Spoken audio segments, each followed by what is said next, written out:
दर्शन की इच्छा से सारी गोपियां रोने लगी। रुरुदु सुस्वरम राजन।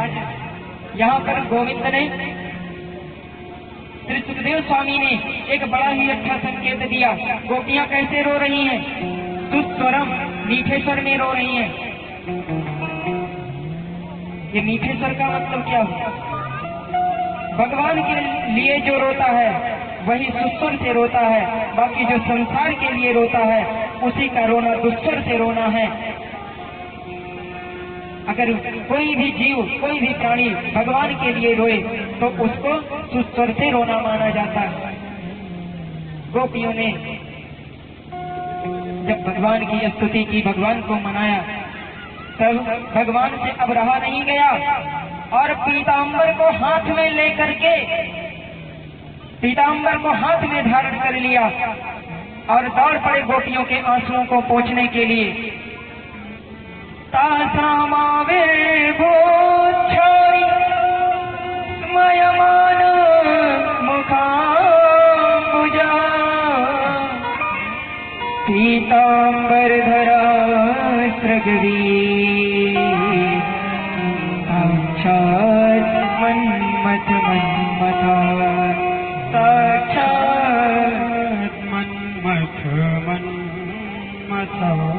पीतांबर धरा, पीतांबर को ओढ़ करके नहीं, पीतांबर को हाथ में लेकर के गोपियों के आंसुओं को पोंछने दौड़ पड़े आज श्री कृष्ण। बोलिए कृष्णचंद्र भगवान की जय हो। इस तरह से गोपियों के बीच में कन्हैया प्रकट हो गए। अब तो गोपियों के आनंद का पारावार नहीं रहा। सारी गोपियां आनंदित हो गई और रास मंडल सज गया। भोलेनाथ भी लंगा फरिया सब पहन करके उस रास मंडल में आए और सब मधुर स्वर से गान कर रहे हैं। चारों तरफ खुशियों की हरियाली छाई है। आइए हम सभी रास में अपने मन को समर्पित करें। राधा नाचे, कृष्णा नाचे, नाचे गोपी जन। राधा नाचे, कृष्णा नाचे, नाचे गोपी जन। क्योंकि मन मेरो बन गयो सखी रे पवन वृंदावन।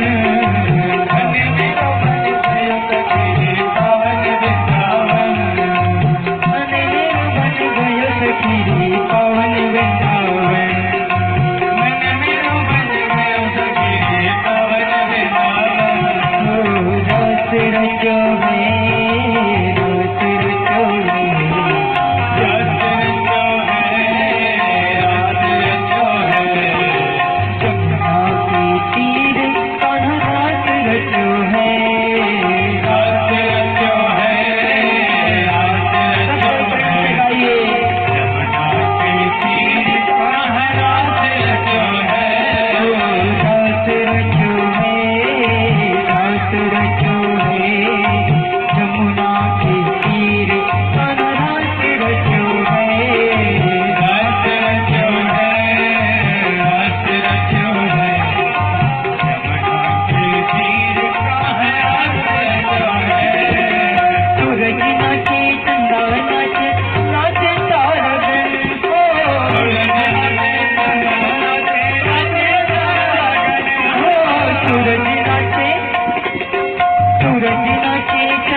सूचना है।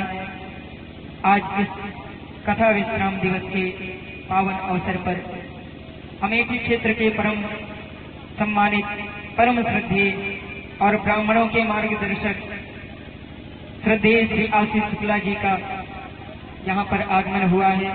हम मंच के माध्यम से उनका हार्दिक स्वागत, अभिनंदन एवं वंदन करते हैं। इनके लिए एक बार तालियों की सेवा। भगवान इनका कल्याण करें और इनके कल्याण के मार्ग को प्रशस्त करें और जीवन में ऊंची से ऊंची ऊंचाइयों को प्राप्त करें। ये इस व्यास मंच से आशीर्वाद है। तो इस तरह से अब भगवान ने रास किया, रास मंडल रचाया और कहते हैं कि ब्रह्मा जी की एक रात्रि बीत गई, अर्थात 1000 वर्ष बीत गई रास करते करते। ब्रह्मा जी की एक रात्रि पूरी, ब्रह्म रात्र उपावृत्ति, इतने दिनों तक रात चला और किसी को कोई खबर नहीं। समय अवरुद्ध हो गया, समय रुक गया उतने दिनों तक जब तक रात चला।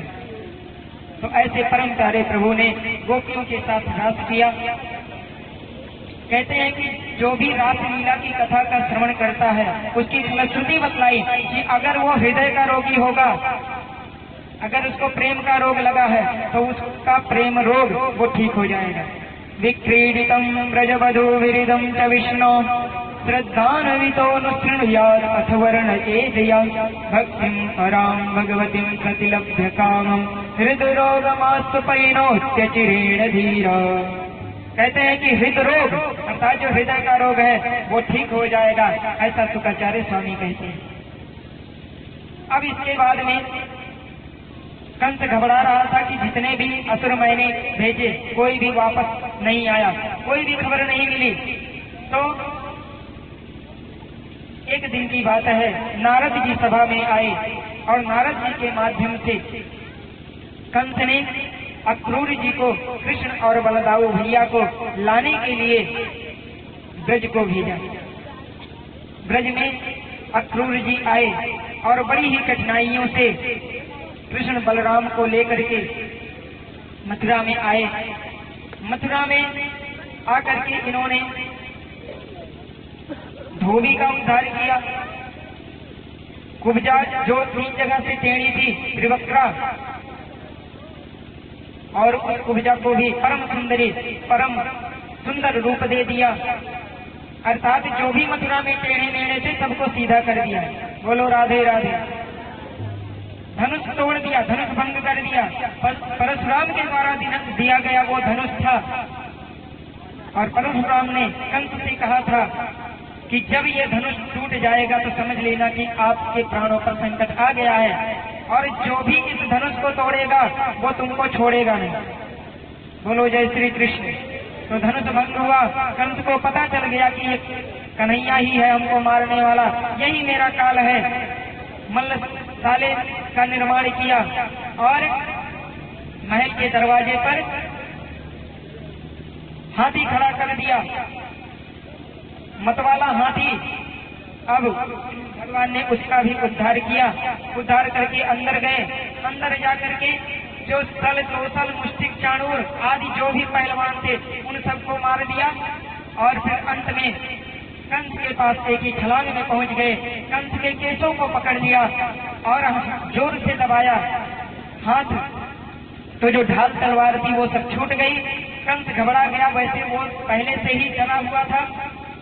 भगवान ने उसी मंच पर कंस के बाल को पकड़ लिया और कहा कि दुष्ट कंस, तुमने भी ऐसे ही मेरी माँ का केस पकड़ा था, आज तुझे मैं फल चखाता हूँ। अब भगवान ने उसको उसी मंच से नीचे की तरफ ढकेल दिया और गिरते हुए कंस के ऊपर भगवान स्वयं विश्वाश्रय योग तंत्र, विश्व का आश्रय लेकर के उसी कंस के ऊपर कूद गए और कंस के प्राण पखेरु उड़ गए। कंस का गोविंदाय नमो नमः हो गया। उनके और भी जो भाई थे उनको भी मार दिया। इसके बाद में देवकी और वसुदेव को बंधन से मुक्त किया। नंद बाबा अपने गोकुल को चले गए। इधर इनकी शिक्षा दीक्षा सांदीपनी मुनि के आश्रम में उज्जैन में हुई। फिर वहां से 64 कलाओं में पारंगत हो गए बहुत ही शीघ्र। इतने में ही एक दिन की बात है कि भगवान बैठे बैठे आंसू बहा रहे थे। उद्धव जी इनके परम सखा हैं, परम मित्र हैं। तो उद्धव जी ने भगवान को रोते हुए देखा तो भगवान से पूछा कि भगवान आप क्यों रो रहे हैं? तो भगवान कहते हैं कि गोपियों की बड़ी याद सता रही है। तो उद्धव जी ने कहा कि आप ब्रज को चले क्यों नहीं जाते? जब आपको इतनी ही याद सता रही तो आप ब्रज को चले जाइए। भगवान कहते हैं नहीं, आप मेरा संदेशा लेकर के गोपियों के पास जाओ। अब उद्धव जी संदेश लेकर के गोपियों के पास गए और वहां पर देने गए थे तो ज्ञान का उपदेश, लेकिन खुद गोपियों के प्रेम से सराबोर होकर के वापस आए। यहाँ पर दशम स्कंद का पूर्वार्ध समाप्त होता है और यहीं से उत्तरार्ध का प्रारंभ होता है। उत्तरार्ध में कंस के मारे जाने पर कंस की पत्नियां अस्ति और प्राप्ति ये दोनों अपने भाई जरासंध के पास आती हैं और जरासंध 23 अक्षौहिणी सेना लेकर के 17 बार आक्रमण किया और 17 बार भगवान ने उसको पराजित किया। 18वीं बार जब 23 अक्षौहिणी सेना लेकर के आया तो उसके साथ नारद जी के द्वारा भेजा गया कालयवन भी आया। भगवान ने संकट देख करके बलदाऊ भैया से कहा कि बलदाऊ भैया अब भागने की तैयारी बनाओ। बलदाऊ भैया ने कहा नाक कट जाएगी, अब भागोगे तुम? बोले भागना ही पड़ेगा, क्योंकि कालयवन को शक्ति प्राप्त थी कि उसके सामने से जो लड़ेगा उसकी आधी शक्ति लड़ने वाले के भीतर से निकल करके कालयवन के भीतर चली जाएगी। भगवान ने कहा सामने से लड़ना तो बड़ा कठिन है। तो भगवान ने क्या किया, बलदाऊ भैया से कहा कि आप भागो और चाहे मत भागो लेकिन मैं तो भागूंगा। और यहीं पर भगवान का एक नाम पड़ा, रणछोर। बोलिए रणछोर भगवान की। अब जरासंध तो सोच रहा था कि मुझसे लड़ेगा, अब ये भागने लगे। जरासंध जोर जोर से चिल्लाने, अरे भगोड़े कहाँ भाग रहा है, रुक जा, अरे मुझसे युद्ध नहीं करेगा।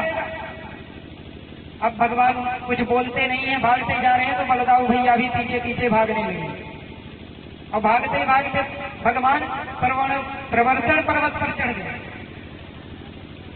और वहां पे एक गुफा थी और उस गुफा में मुचकुंद महाराज सो रहे थे। जब देवासुर संग्राम हुआ तो मुचकुंद जी वहां युद्ध में देवताओं की तरफ से गए थे। तो लड़ते लड़ते बड़े थक गए थे। तो इंद्र ने खुश होकर के कहा तुमको क्या चाहिए? तो उन्होंने कहा कि बस मुझको निद्रा चाहिए और कुछ भी नहीं चाहिए, बोलो राधे राधे। तो मुचकुंद जी ने कहा थकान बहुत लगी है, मैं अपनी थकावट दूर करना चाहता हूँ, मैं सोना चाहता हूँ और ऐसा कुछ करो कि मुझको जगाए नहीं। तो इंद्र ने कहा ठीक है, आपको कोई जगाएगा नहीं और जो जगाएगा अगर आपकी दृष्टि पड़ गई तो जल करके भस्म हो जाएगा।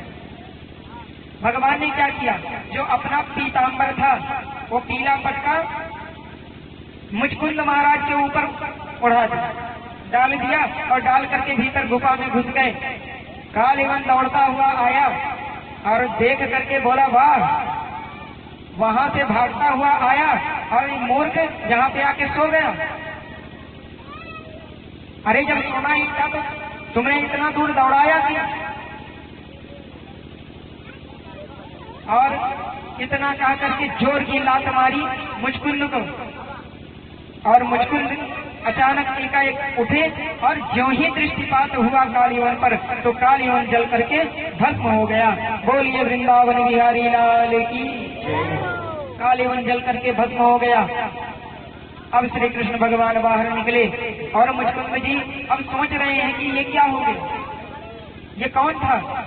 श्री कृष्ण भगवान से पूछा तो भगवान ने कहा कि ये कालयवन था जो तुम्हारी आंखों के सामने देखते ही देखते जल करके भस्म हो। इसके बाद में प्रवर्तन पर्वत पर ही चारों तरफ जरासंध ने आग लगवा दी कि यहीं पर होगा कृष्ण और उनका भाई। तो आग लगवा दी, लेकिन भगवान चतुराई पूर्वक समुद्र में कूद गए और समुद्र में कूद करके समुद्र के भीतर भीतर होते हुए एक टापू पर पहुंचे और वहां पर विश्वकर्मा को आदेश दिया और द्वारिकापुरी का निर्माण हुआ। और फिर आज 25 वर्ष की अवस्था में हमारे श्याम सुंदर वहाँ के द्वारिकाधीश बने, वहाँ के राजा बने। बोलिए द्वारिकाधीश भगवान की। 25 वर्ष की अवस्था में भगवान द्वारिका के राजा बने। काफी दिन बीत गया, लेकिन इनके यहाँ कोई बरदिखा आता ही नहीं।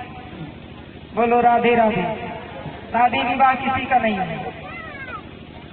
अब भगवान भी सोचते हैं कि पीछे की पोल पट्टी कुछ ठीक ठाक होती तब तो ठीक था, और पीछे मेरी क्रेडिट ऐसे ही खराब है, छोड़ छोड़ करके ऐसे ही मैं बदनाम हुआ हूँ, तो मेरे लिए आएगा। नारद जी ने जो भीष्मक की पुत्री रुक्मिणी है, उनके यहाँ जा करके रुक्मिणी जी को भगवान की इतनी प्यारी प्यारी कथाएं सुनाई कि रुक्मिणी मैया श्री कृष्ण भगवान की दीवानी हो गई और उन्होंने निश्चय कर लिया कि अब मैं विवाह करूंगी तो सिर्फ कृष्ण भगवान का। बलदाऊ भैया का विवाह रेवत की पुत्री रेवती से, और रेवती सतयुग की थी और 21 हाथ लंबी और 14 हाथ के हमारे बलदाऊ भैया। अब बताओ, जब इतनी लंबी और स्त्री होगी तो वर का क्या होगा? श्री कृष्ण भगवान ने कहा कि शादी तो होगी, लेकिन एक काम करना पड़ेगा, जितने भी द्वारिका के दरवाजे हैं ना, सबको आपको बड़ा करना पड़ेगा। बोले क्यों? बोले वो इतनी लंबी है, कैसे आएगी उसमें? तो बलदाऊ भैया बड़े परेशान। तो बलदाऊ भैया ने क्या किया? उठाया हल और मूसल, तो हल से पकड़ा और मूसल से धीरे धीरे ठोंकते ठोंकते उनको अपने बराबर कर। बोलो राधे राधे। अपने कंधे तक ला लिया, शादी की दिव्य रूप से, और रेवती से बलदाऊ भैया का विवाह हो। अब इधर श्री कृष्ण भगवान बैठे थे। रुक्मिणी का भाई था रुक्मी, उनके पिता थे भीष्म, विदर्भ देश के राजा थे भीष्म। रुक्मिणी महारानी हमेशा नित्य निरंतर गोविंद के नाम का चिंतन करती रहती। गोविंद नाम प्यारा है।